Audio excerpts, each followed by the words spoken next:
probably wondering, what are we doing on a Saturday?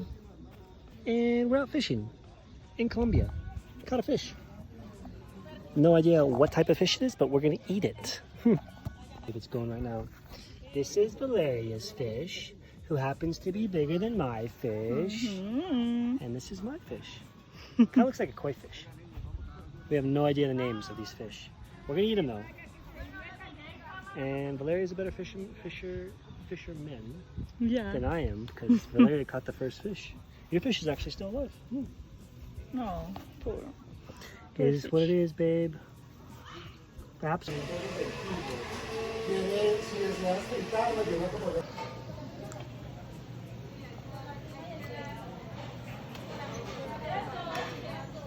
Ma! Grabe. Ma! Meh. Grabe el mami.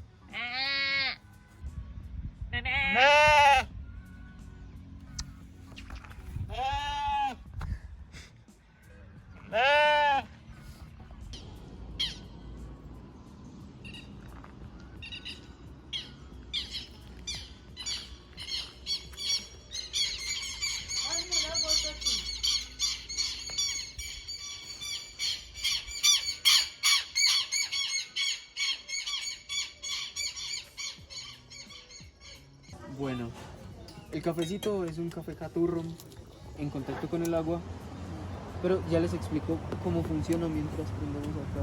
Ahí está. Listo. Bueno, lo que va a pasar ahí es que simplemente el café va a perder esos sabores a guardado, esos sabores a viejo y y ahí empieza.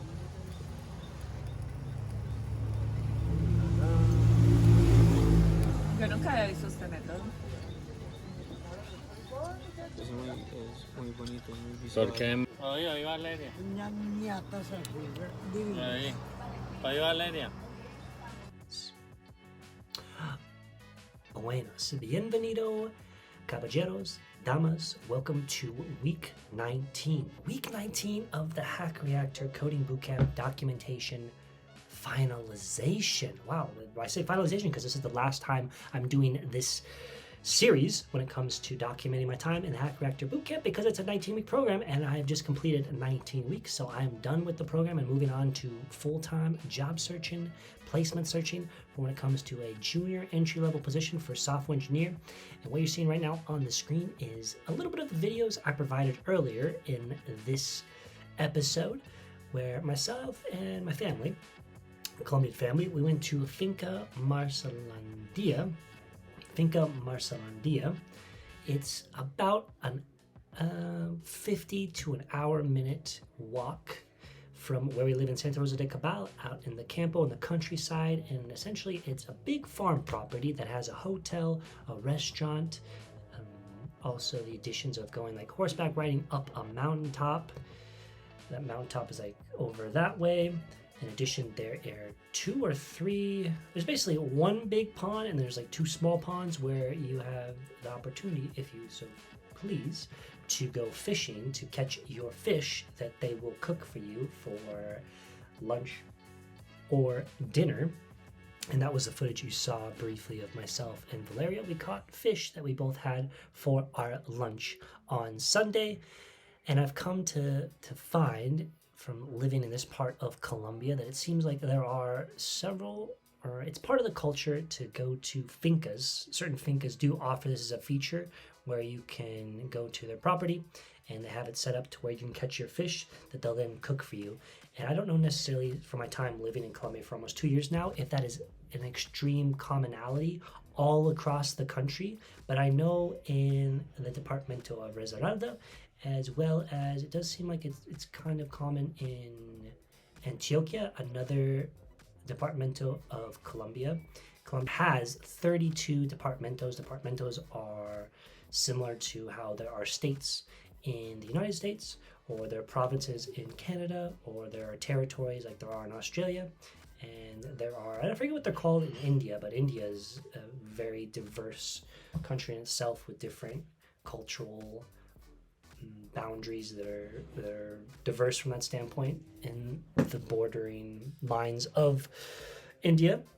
I guess the reason why I'm bringing up India is because India and Colombia are the top two countries that have the most, and there you go, there's the fishing I was talking about, have the most public holidays in a given year.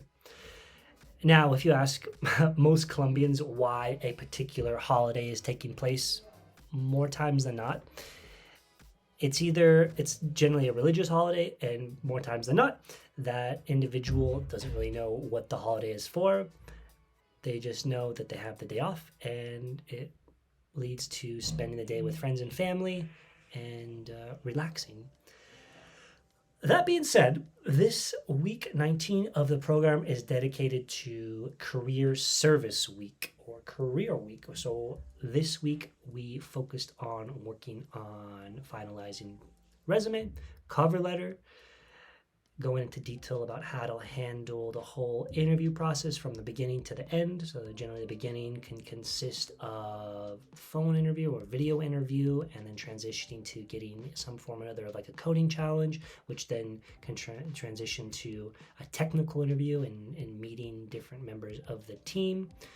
And in an industry like technology, it seems more times than not, you are going to go through the process of 4, 5, 6, 7 different interview stages for a particular position.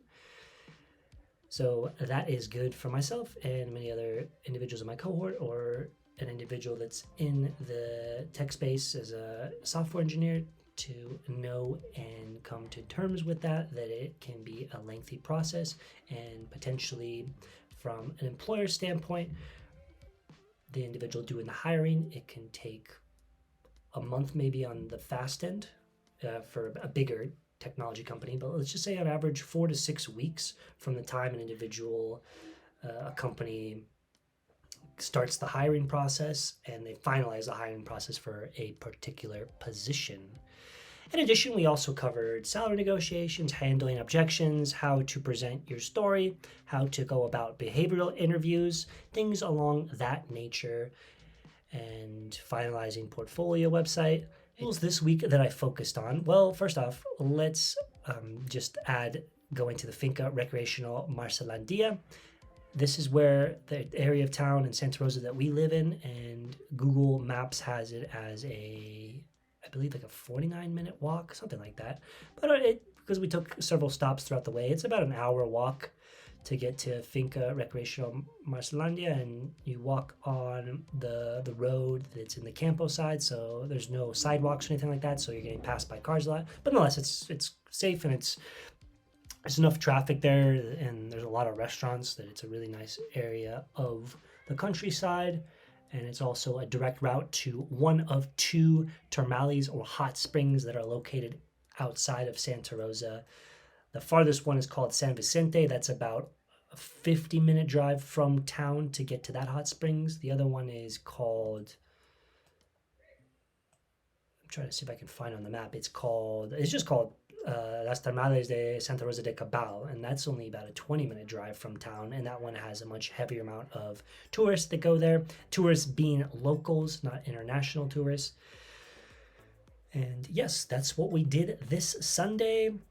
Here's a little snippet from the dashboard of the Huntr app, software application that helps me stay organized with all the applications I've applied to and rejections.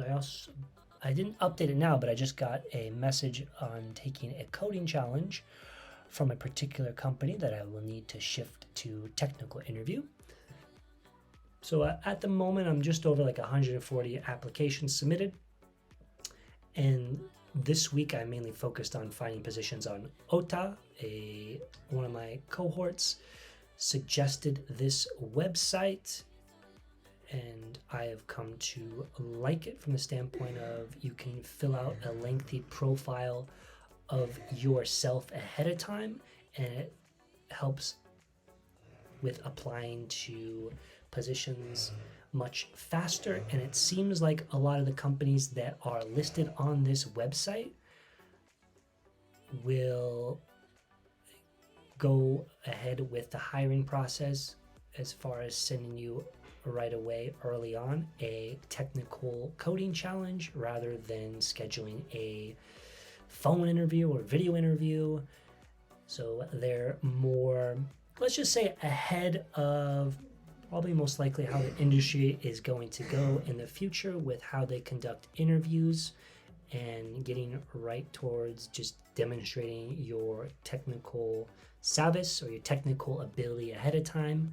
And then from there, if you pass those tests, go into more of the behavioral and seeing if you're a right fit for the position and more detailed questions and interviews. So this week was focused on Otta and finding positions on LinkedIn.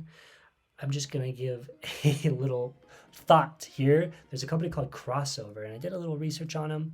They have great marketing. They've been around for a while, maybe like 6, 7, 8, 9 years. I don't know exactly, but I know they've been around since I've seen information about them since 2017, 2018. So they're fully remote for developer jobs. It does seem like they lock you into, and I could be wrong, but from what I've done research-wise and reading some individuals talking about their experiences, they do lock you into a contract and they'll also monitor your screen as you're working. So I guess the flexibility, it depends on what you like. Let's just say a lot of these numbers here lead to individuals applying in heavy amount, and I'm sure it doesn't translate to a lot of individuals actually getting the position. It's just, it's interesting to note. Let's just put it this way. There are a lot of companies out there that act as an agency or hire an agency to find developers. And they'll find developers in countries that are outside of the norm when it comes to like a Western world perspective. So I'm referring to countries from like Central America, South America, parts of Eastern Europe, parts of Southeast Europe, parts of Africa, and other economies that are still in the emerging phase or in the developing phase. Well, they'll find a lot of their candidate pool, and because of that, they can then provide a payment that is a lot lower than the market average when it comes to salary or payment for those individuals. But because they're getting paid in dollars or higher purchasing power of currency than their local currency, it goes a lot further. Anyways, that's just a company I came across. Another one that I've been looking at as of recently is called Turing, Turing.com for developers. I'm just in the assessment phase that I still need to complete and just see where it goes. So at the moment, I'm just increasingly spreading out my pipeline and planting as many seeds as possible to see how many opportunities I can have presented my way for where I can provide my service and my value from anywhere in the world. That's the key, from anywhere in the world. So other tools that I will plan on using as I go forward in this process, one is called Pramp. Now for every tab I open up here, I'm gonna have to change my dark reader into light, so it just makes it a little easier to see what I'm working with.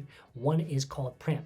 So upon Pramp, and I go into my dashboard for Pramp, Pramp offers courses, and in the addition, they do peer mock interviews, and you can do it with a friend, or you can do like a random interview in itself. So if I go to like peer mocks here, I can schedule a behavioral interview, for example. So practice common interview questions about your work experience. When I hit get started, I'll then, maybe it was in this that was a bit easier. Start a practice session, here you go. Because this account's tied with Hack Reactor, and I get an unlimited amount of sessions. Since I was a student, since I'm now done with the program. So we can click behavioral, go ahead, hit next. We're gonna do practice with peers, and it will pair me with a random individual at a particular time slot. So I'm gonna go ahead and click 6 p.m. and I will cancel this because I don't want the person to get somebody that's not gonna show up being me. But this just gives you an idea, so then I can confirm and schedule, and it'll all be done in their platform that'll allow both of us to perform, for one of us to be the interview and the other person to be the interviewee, and then switch roles. So that's pretty cool, and that is, in this case, it's a free service, but again, what do you want to say, like Milton Friedman or Thomas Sowell, there's no such thing as a free lunch, so it's not necessarily free, but it's free from the standpoint of, since I did the Hack Reactor program, I don't have to pay for this additional service. So that's a tool that I'll be using this week and going forward to just hone in on my mock interview skills, whether it's behavioral or you saw there were many other ones we can do on top of that. So let's go ahead and click cancel here. But in addition, I think it's a really powerful tool. I will follow up in the future of what my experience is from it. But you can see additional ones: front-end interviewing, software system design, data structure and algorithm, applied data science. This is probably a big one here, the data structure and algorithm. That's why it's not saying new, because it's been around for a while, but that's what a lot of technical interview questions or domain contains, is the data structure and algorithm of problem solving.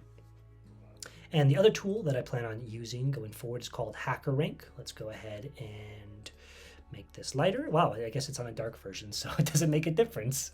There we go, dark mode off.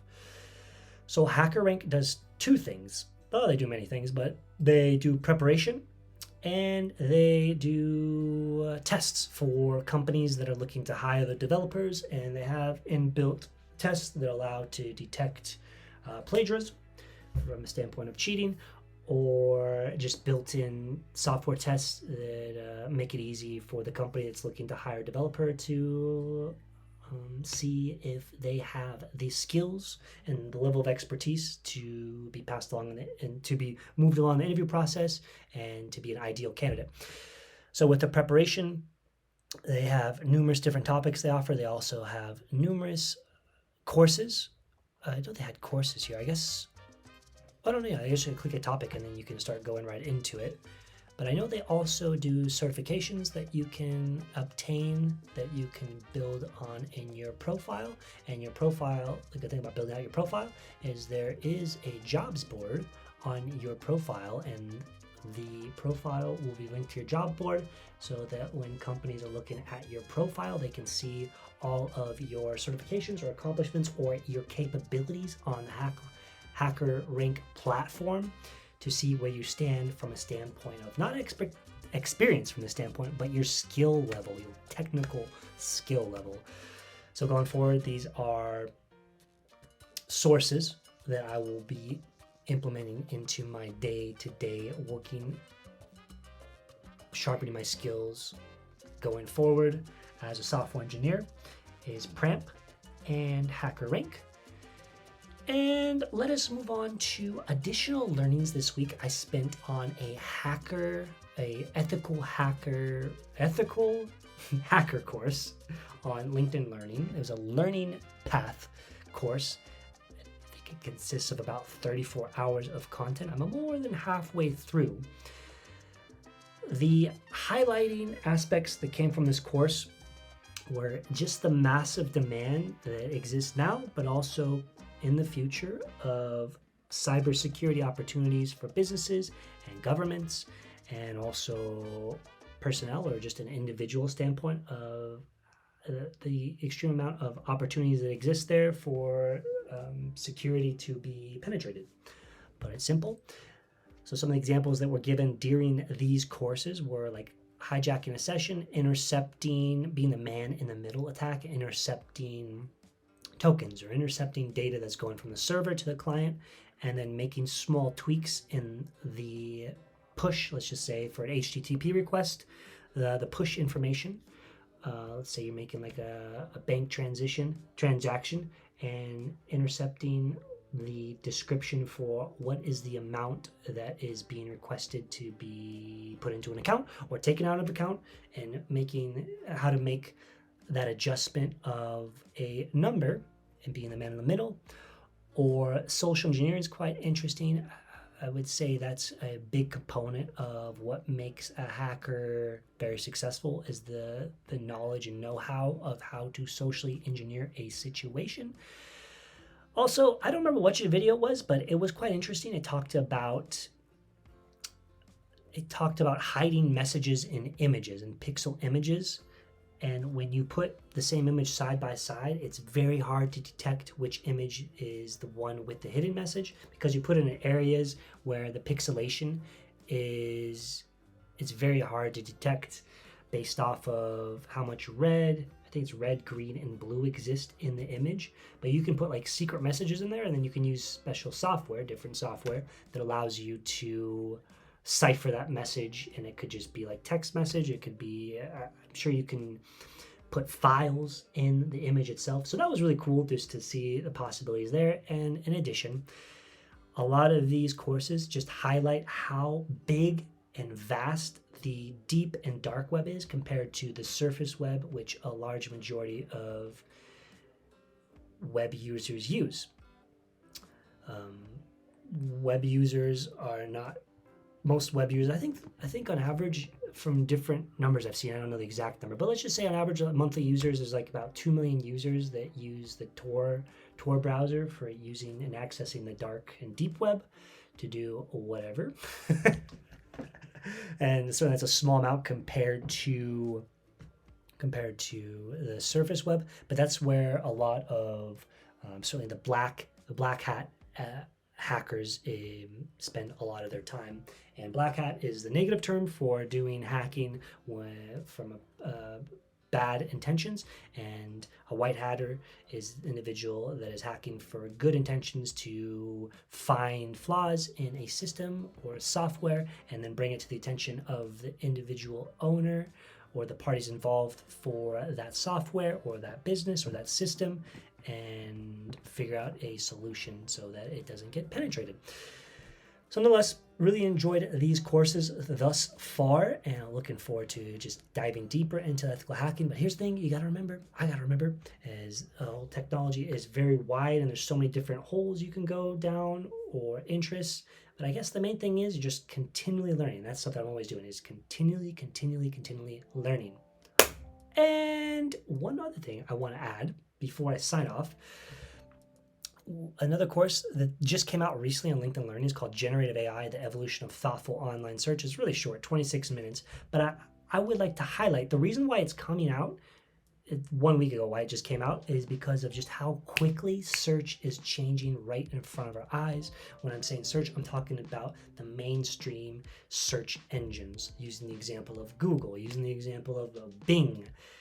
Microsoft Bing over the past several months has been incorporating the generative AI function. I don't know when it recently came out, but when you use Google now, and it depends where your IP address is, because for the longest time, up until like yesterday, I realized I had access to it without even knowing, because I was using a Colombian IP address and never would change my VPN until the other day I was changing my VPN to US IP address, and then I got the ability to access what's called Search Labs.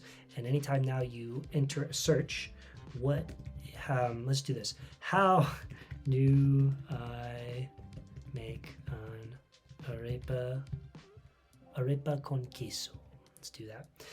So now every time that I enter in with the Search Labs enabled, nothing's really showing up differently other than recipes, but I have the built-in converse functionality here.